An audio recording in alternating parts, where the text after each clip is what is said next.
నిన్న కేటీఆర్ గారు కవిత గారి గురించి ఎక్కువ ప్రస్థానం చేయలేదు. నిన్న వాళ్ళకు ఆ కేసు పనికిరాదు, అందులో ఆధారం లేదు, ఏది లేదు, ఇంత ట్రాష్ అనుకుంటూ ఢిల్లీ కోర్టు దాన్ని తిరస్కరిస్తే వీళ్ళు ఏం మాట్లాడుతున్నారు. ఇప్పుడు ఈ మ్యాటర్ రాసింది V6 ఏమని రాస్తున్నాడు తెలుసా?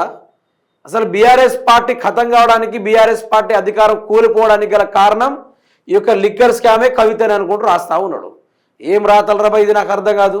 ఈ రోత రాతలు దేనికి? ఈ గాడిద పనులు దోడు రావుతారా ఎందుకు? ఒకరి కింద బాంచనగిరి చేసుడు ఎందుకు? గట్లాంటి బతుకులు ఎందుకు అని అడుగుతున్నా. పేదల గురించి ఏనాడు ఆయన రాసిన V6 వెలుగు? పొలం ఎండిపోతుందనో, లేకుంటే మొన్న నేను వారం నుంచి చూస్తా ఉన్నా ఆ భూదాన్ ప్రజల గోసాయి వెనుమండలలో ఆ యొక్క విషయాన్ని ఎప్పుడూ రాసిన V6 ఈ మధ్యలో ఇటీవల కాలంలో ఒక్కరోజు కూడా రాయలే. ఏమని రాసిండో మీరే చూడండి. లిక్కర్ కేసు వల్లే బీఆర్ఎస్ ఓటమి, అసెంబ్లీ పార్లమెంట్ ఎన్నికల్లో నష్టపోయినాం అని కేటీఆర్ చెప్పిండట. ఎవరి చెవులా? ఈ మంత్రి వివేక్ చెవులా వచ్చి చెప్పినట కేటీఆర్. కవిత కోర్టులో న్యాయం జరిగింది, మాపై పడుతున్న కేసులని రాజకీయ ప్రేరేపితమే, త్వరలోనే తేలుతుందని కామెంట్ చెప్పడం కూడా ఆయన జరిగింది. అయితే లిక్కర్ కేసు వల్లే బీఆర్ఎస్ ఓటమి అని చెప్పాడు. అయితే నేనేమంటున్నా, కేటీఆర్ గారు ఇది మాట్లాడలేదు ఫస్ట్. సరే, లిక్కర్ కేసు వల్ల పార్టీ కోల్పోయిందనే ముచ్చట కాడికి వస్తే, పార్టీ కూలిపోవడానికి లిక్కర్ స్కామ్కి సంబంధం లేదు. యాక్చువల్గా దానికి దీనికి సంబంధం లేదు, అసలు పొంతే లేదు. బీఆర్ఎస్ పార్టీ ఓటమి చూసిన తర్వాతనే రేవంత్ రెడ్డి, నరేంద్ర మోడీ ఇద్దరు కలిసి గోటి గుళ్ళ ఆడుకొని పెట్టిన పుల్ల ఇది. పార్టీ ఓడిపోయిన తర్వాత వచ్చింది ఈ ముచ్చట, లిక్కర్ స్కామ్ అనేది. సిబిఐ వాళ్ళ ఇంటికి వచ్చారు, కవితను అరెస్ట్ చేశారు, పెట్టిర్రు, ఇంట్రాగేషన్ జరిపారు, విషయాలు తెలుసుకున్నారు, ఏం జరగలేదని. ఎంపీ ఎలక్షన్ల ముందు ఏదో జరిగిందని అని ప్రలాభాలు వాళ్ళకి ఏమి జరగలేదు. అదంతా ట్రాష్ అని తేడతలని చేసిర్రు. అయితే V6 ఏం రాస్తాడు? ఇట్లాంటి రాస్తేనే కదా రేవంత్ రెడ్డి మంచిగా జోక్తున్నాం ఈ మూట తీసుకొని చెప్పేది. అందుకని ఆ రాతలు రాసిండి. ఇక కడిగిన ముత్యంలో బయటకు వచ్చిన లిక్కర్ స్కామ్లో ఓ తప్పుడు కేసు కవిత. బీఆర్ఎస్ ఓటమికి ఈ కేసు కారణమంటూ కేటీఆర్ ట్విస్ట్ ఇస్తున్నారు. పార్టీ తప్పులు, ఆ పార్టీ పెద్దల అహంకారంతోనే కదా ఓడిపోయింది. కేసు నా మేడకు ఎందుకు వేయాలని చూస్తున్నారు. నేను జైల్లో ఉన్నప్పుడు కేటీఆర్ ఒక్కసారైనా మీడియాతో మాట్లాడాలని కామెంటు. మనం చేసిందే దొంగ పని, మనం చేసిందే చెడు వ్యవహారం. అందులో నుంచి చాలామంది సమాజం మాట్లాడుకున్నారు. కేసీఆర్ కడుపులో, నేను నా ఉద్దేశం అయితే కాదు, కేసీఆర్ కడుపులో ఇట్లాంటి వాళ్ళు గింత పని చేశారు అనుకుంటూ చాలామంది మాట్లాడారు.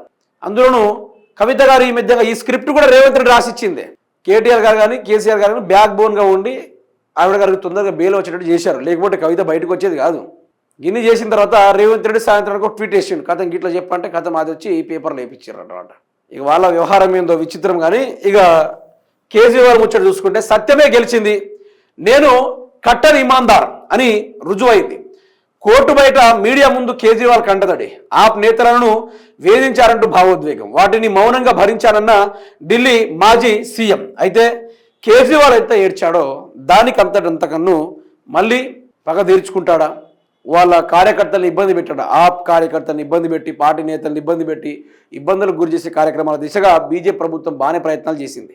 ఇప్పుడు కేజ్రీవాల్ గారు దీన్ని చూసి సైలెంట్గా ఉన్నారట, ఇంకేం చేయలేదట. వాళ్ళని అన్ని జరిగిన తర్వాత ఎట్టి పరిస్థితుల్లో వదిలేది లేదు, ఇప్పటికిప్పుడు ఎన్నికలు పెడితే బీజేపీ 10 సీట్లు కూడా రావనుకుంటూ ఆయన తేల్చి చెప్పేశాడు. నేను ఇమాన్దార్గా ఉండే మనిషిని, ఇమాన్ని సంపాదించుకున్నా తప్ప అవినీతిని ఎక్కడ కూడా సంపాదించుకోలే అని ఆయన పలుమార్లు మాట్లాడడం కూడా జరిగింది.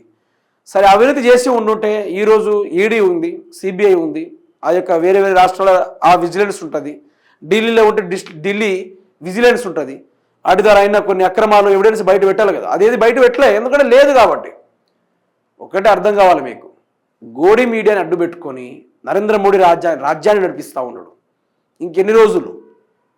రేవంత్ రెడ్డి ఇక్కడ ఏ విధంగా ప్రజల్ని, పేద ప్రజల్ని హింసిస్తూ ఉన్నాడు, నరేంద్ర మోడీ అదే విధంగా మసీదుల పైన యువతని ప్రతి ఒక్కరికి జై శ్రీరామ్ అనే ఒక జెండానిచ్చి నినాదం ప్రకటించి మసీదుల మీద ఆ నినాదాలు ఇచ్చుడు, లేకుంటే మసీదులు కూల్చుడు, లేకుంటే బీఫ్ తింటున్నారని. వీళ్ళు బీఫ్ ఎక్స్పోర్ట్ చేసుకోవచ్చు, మీరు ఇప్పుడైనా గూగుల్లో కొట్టండి. ప్రధానంగా బీఫ్ ఎక్స్పోర్ట్ చేస్తున్న దేశం ఏదని గూగుల్లో కొట్టండి, మన భారతదేశం ఫస్ట్ ప్లేస్లో వస్తుంది, బ్రహ్మాండంగా వస్తుంది బీఫ్ ఎక్స్పోర్టింగ్లో. మరి దాని ఎందుకు ఆపుతలేరు? ఈరోజు రాజస్థాన్లో ఎండాకాలం వస్తే వేలాది లక్షలాది ఆవులు చనిపోతూ ఉన్నాయి. మరి బజరంగ్ దళ్, గోధల్, అనుకుని ఉండే కొన్ని బ్యాచ్లు ఉంటాయి కదా, వాళ్ళు ఎందుకు పోయి నీళ్లు దాపిస్తలేరు, మేత ఎందుకు పెట్టట్లేదు, గోమాత అని పిలుచుకునే వీళ్ళు అక్కడ ఎందుకు పోయి ఆ యొక్క జీవులు చనిపోతా ఉంటే కాపాడుతలేరు? అదొక బీజేపీ సర్కిల్, చిన్నపాటి సర్కిల్, అది ఓ మంచి స్కెచ్. అది ఇది ఈరోజు వాళ్ళే ఏదో హిందుత్వాన్ని కాపాడుతున్నట్టు, ఇక ఎవరు హిందువులే కాదు బీజేపీ వాళ్ళే హిందువులు అన్నట్టు భలే డ్రామాలు ప్లే చేస్తూ ఉన్నారు. కొన్ని వేల కోట్లు కేజ్రీవాల్ గారు మాట్లాడింది మొత్తం అవినీతి బయటపెట్టినందుకే ఆయన తీసుకెళ్ళి జైల్లో పెట్టారు, అంతే తప్ప వేరే విషయం ఏమీ లేదు.